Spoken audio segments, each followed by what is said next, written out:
Olá, estudiosos, tudo bem com vocês?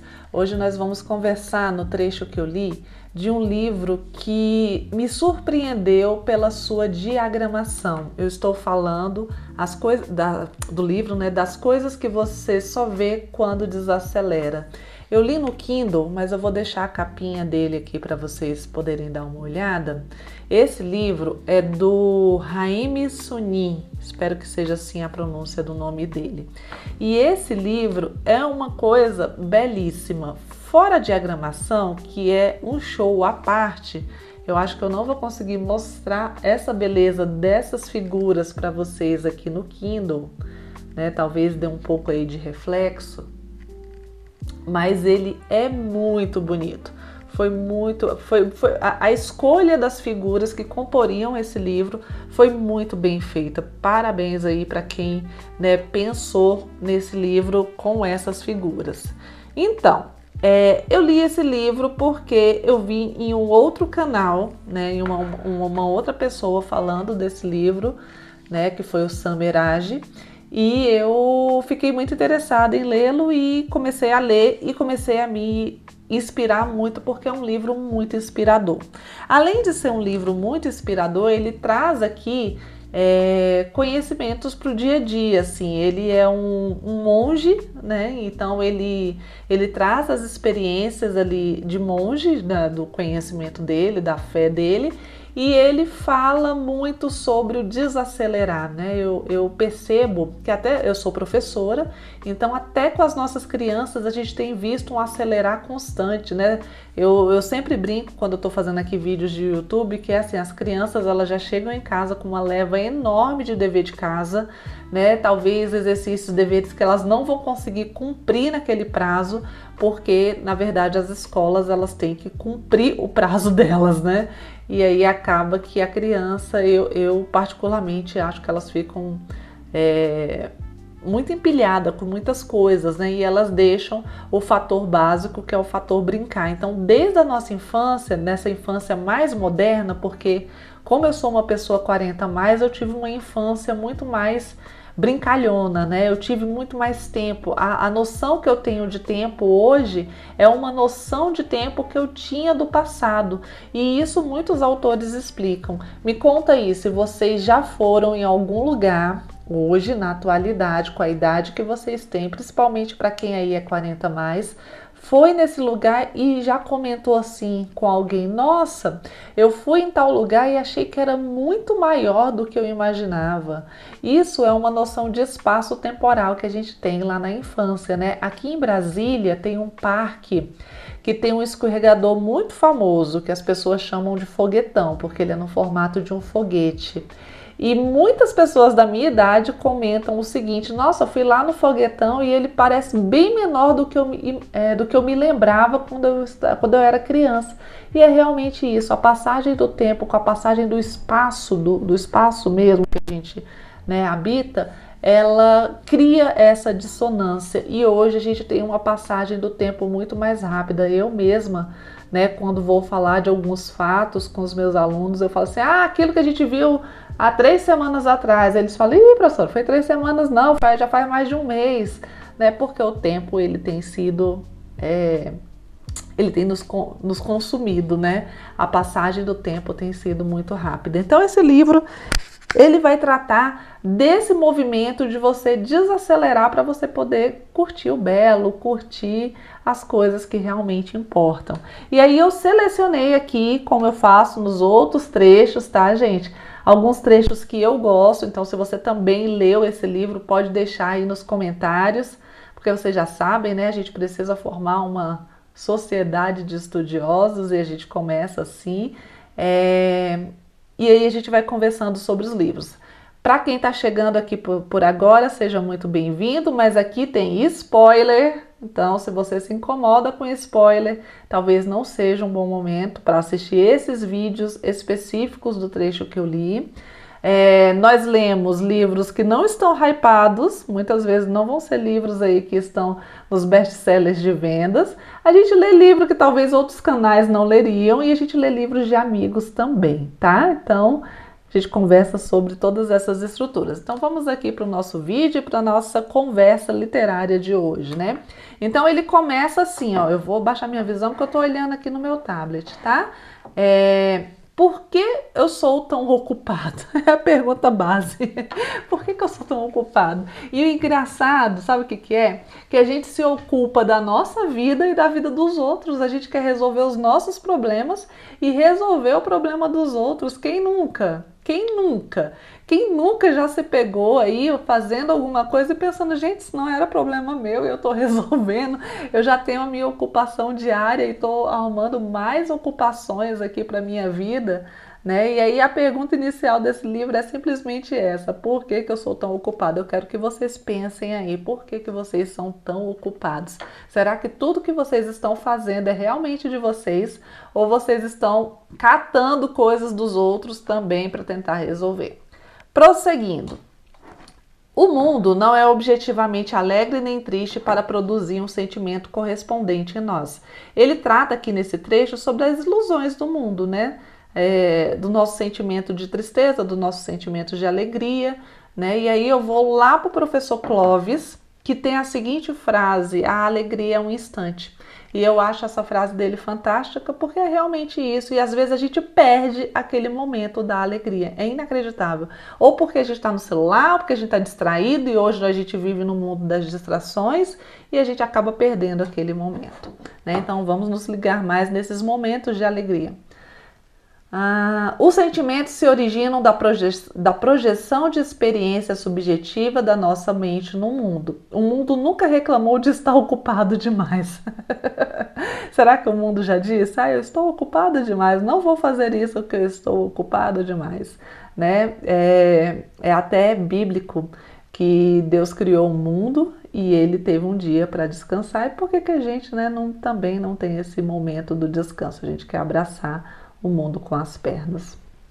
Ao olhar profundamente para mim mesmo, tentando descobrir por que vivo tão ocupado, percebo que até certo ponto gosto de viver assim. Gente, quando ele falou isso aqui, foi para mim, eu tenho certeza que ele escreveu esse trecho para mim, porque eu gosto. Uma vez eu estava muito cansada, porque eu estava dando aula em 3 turnos diferentes. Então eu tinha muitas turmas, eu tinha que lidar com muitas pessoas, então eu estava realmente bastante cansada.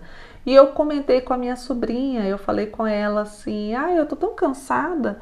Aí ela falou: nossa, mas você também trabalha muito. Eu falei: mas eu gosto. Aí ela falou: pois é, o que a gente gosta também nos adoece. E isso ficou na minha... Faz anos que ela falou isso comigo. A minha sobrinha é muito mais jovem do que eu, e ela me deu esse baita de um conselho. Realmente, tem coisas que a gente gosta que também nos adoece, né? Então, pensar essa estrutura. E eu sei, gente, aqui não é um canal utópico que eu vou falar para vocês, vai lá, né? Não é essas utopias baratas. Aqui a gente trabalha para pagar boleto, para ter uma vida melhor, né? Para fazer a vida acontecer na prática. Então, assim, ter esse momento para ler livros com vocês ou para discutir um livro com vocês é também um refrigério, é também uma troca aqui entre a gente, né? Uma troca de informações, de aprendizado, de conhecimento. Então isso é muito legal também. Então vamos lá. Então o mundo ele não está parando, não. Ele não está dizendo, estou cansado. Então vamos lá. Quando nossa mente está alegre e compassiva, o mundo também está. Já percebeu? Quando você está alegre e compassivo, tudo tá certo, né? Quando você também está com cara de pum, tudo está com cara de pum. E se está repleta de pensamentos negativos, o mundo também ganha esse aspecto. Então, tudo aquilo que você dá foco, que você aumenta, né, também transborda para o mundo e para as pessoas que estão ao seu lado. Vocês já conheceram alguém que é só chegar na rodinha e todo mundo sai? A pessoa chega, todo mundo dá um jeito de inventar uma desculpa e ir embora. Imagina, tomara que essa pessoa não sejam nós, né? Quando a mente descansa, o mundo também descansa. Eu achei isso aqui sensacional, porque assim, se a gente parar para descansar, o mundo... A gente fala assim, se eu parar para descansar, o mundo continua, né? Tem até uma frase célebre que é assim, se eu morrer, o mundo continua aí. Tudo bem, o mundo vai continuar, mas as pessoas que conviviam com você vai sentir sua falta, assim, né? E se você parar para descansar, talvez quando você voltar, aquela atividade lá que você deixou, ela ainda vai estar lá. né? Ainda mais se ela for uma louça para lavar em casa, às vezes ela ainda vai estar lá. Quando conseguimos um trabalho pela primeira vez, sobretudo se tivermos nos preparado durante muito tempo, é fácil exagerar no entusiasmo, né? Eu acho que isso aqui pega muito quem está entrando aí no mercado de trabalho, os meus alunos da educação técnica, né? Às vezes você está chegando pela primeira vez naquela empresa e aí você chega muito entusiasmado, né? Isso não é problema nenhum, mas você esquece de olhar que por ali já passaram outras pessoas antes de você. Então você tem que dar uma olhada para saber como é que aquelas pessoas atuavam, como é que é aquele trabalho, né? Qual é o sentido daquele trabalho naquela empresa. Então, tudo isso aí faz parte do seu crescimento profissional. Eu adoro o fato de você ser uma pessoa comum, né? Esse é outro trecho que eu separei aqui para mim e é um trecho muito bacana, né? Porque hoje a gente está vivendo a era dos incomuns, dos influencers, etc e tal. Então é tão bom encontrar a pessoa comum, né? A pessoa que fala a nossa língua, que, né, que tem um jeito ali simples, singelo, uma comunicação clara. Então é muito legal, né? Eu tenho achado muito bom ser uma pessoa comum e estar com pessoas comuns. Porque na vida há muito mais momentos comuns do que extraordinário, né? É aquela ideia de que a felicidade ela é um instante. Então, os momentos comuns eles são muito maiores, né? A nossa rotina de trabalho, de estudo, ela é feita de momentos comuns, né? Todos os dias a gente acorda para mais um dia comum. Quando reclamamos que algo que precisamos fazer é muito difícil, apenas acrescentamos mais uma camada de dificuldade. Imagina, né? Você está reclamando que aquele trabalho, que aquela coisa que você tem que fazer, aquela atividade que você tem que fazer é muito difícil. Você está só acrescentando mais dificuldade ali àquela situação, né? E quando a gente clama duas vezes, né? E aí reclama para o lado ruim da coisa. O conhecimento quer falar, a sabedoria quer ouvir. Quem aí quer se tornar sábio, né? Comece a colocar o ouvido, a audição à disposição, porque a sabedoria ela quer ouvir. E a gente aprende muito ouvindo, escutando outras histórias, né? Aí ele faz um questionamento que eu vou ler aqui. Eu sei que muitas escolas já se adaptaram para esse mundo mais moderno, né? Mas ele faz um questionamento aqui que é muito interessante. Não talvez com essas atividades que ele exemplifica, mas com outras que a gente possa ter. Ele coloca assim, ó, por que o ensino médio não ensina habilidades essenciais para a vida? Como, por exemplo, cozinhar, ir a um encontro, controlar o próprio pensamento, né? Então ele vai dando várias situações aqui que poderiam estar inseridas lá no ensino médio. E eu acho que o ensino médio, eu acho não, tenho certeza, eu acho que teve uma época no ensino médio que ele tinha essas atividades, né? Muitas pessoas, a minha mãe, por exemplo, ela conta que na época que ela estudou, eles faziam horta, eles tinham, né, atividades na cozinha, e isso foi se perdendo ao longo do tempo. Eu não acho que todas as atividades devem estar inseridas no ensino médio, mas eu acho que atividades mais práticas da escola poderiam ser colocadas ali para tentar fazer com que os adolescentes, as crianças, sejam funcionais, gente. Será que é muito pequeno? Aí minha mãe vai reclamar. Será que dá pra cortar duas juntas? Seria uma coisa muito mais prática, né? Vamos tentar, vamos colocar isso aqui de fora. Eles chegam lá no futuro funcionais, fazendo o básico da vida, né? E isso também é uma questão escolar, né? Isso também é uma atividade de ensino, né? De aprendizagem. Então, me marcou aqui esse trecho que ele falou isso, porque como ele não é um escritor brasileiro, né? Ele está escrevendo sobre a visão dele sobre o mundo. Então, provavelmente em outros lugares do mundo, a escola também não está sendo tão prática e tão efetiva. E antes de terminar, antes de finalizar, eu quero ler mais dois trechos aqui. Eu já tenho um vídeo no canal falando sobre isso. Depois vocês dão uma procuradinha lá. Se chama Faça Estágio, né? Comece a sua carreira. Claro que eu estou falando para pessoas que estão procurando uma carreira, né, que estão começando, não importa a idade, mas que estão começando ali numa carreira. Eu tenho turmas muito diversificadas de idade no ensino técnico e essas dois trechos aqui me marcaram muito porque eu sempre falo para eles: teve a oportunidade de fazer um estágio, faça o estágio. Olha só o que diz aqui. Em segundo lugar, é difícil encontrar a própria vocação, porque muitos acreditam equivocadamente que devem olhar apenas para dentro de si e a vocação ela está fora. Às vezes você vai encontrar a sua vocação em um lugar que você não imaginava, fazendo uma atribuição que você nem imaginava. Continuando. Quando estiver imerso na realidade de uma profissão, você irá descobrir se ela combina com você. Então, para a gurizada, para o pessoal que está aí procurando, né, oportunidades, se coloque na profissão, né, vai lá, aceite um estágio. Se você não tem experiência nenhuma, vá nesse estágio, né, faça essas atividades, entre ali pelo aspecto mais baixo daquela profissão, né? Não estou dizendo baixo de ser rebaixado, mas pela porta de entrada daquela profissão, porque pode ser que ali você encontre o seu propósito, né?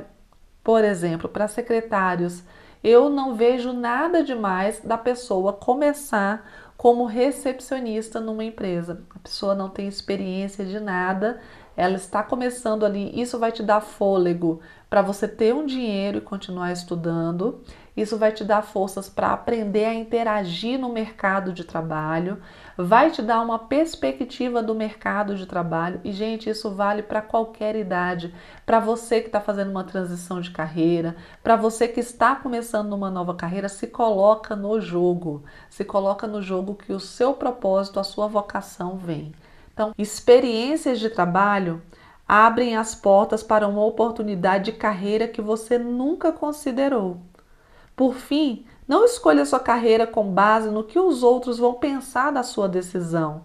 A verdade é que as outras pessoas não pensam o tempo todo sobre a gente, né? Então, escolha sua carreira com as suas decisões. Claro que é bom, é sábio ouvir conselhos, mas se você está começando ali, né? Se você está percebendo uma possibilidade dentro de uma carreira, se joga, vai lá para o ambiente de trabalho, trabalhe, aprenda com quem está ali e quer te ensinar, né? Que eu tenho certeza que você vai construir uma carreira de muito sucesso e ainda vai voltar aqui nesse canal para poder me contar a sua trajetória. Se você gostou desse tipo de vídeo, com spoiler e com tudo, mas que a gente traz ali a realidade dos livros, a teoria dos livros para a realidade da nossa vida, cogite ficar aqui comigo, deixa o seu like, deixa o seu comentário, eu estou amando interagir com vocês aí no comentário e vamos, porque nós precisamos urgentemente formar uma sociedade de estudiosos. Tchau, tchau pessoal e até o próximo vídeo.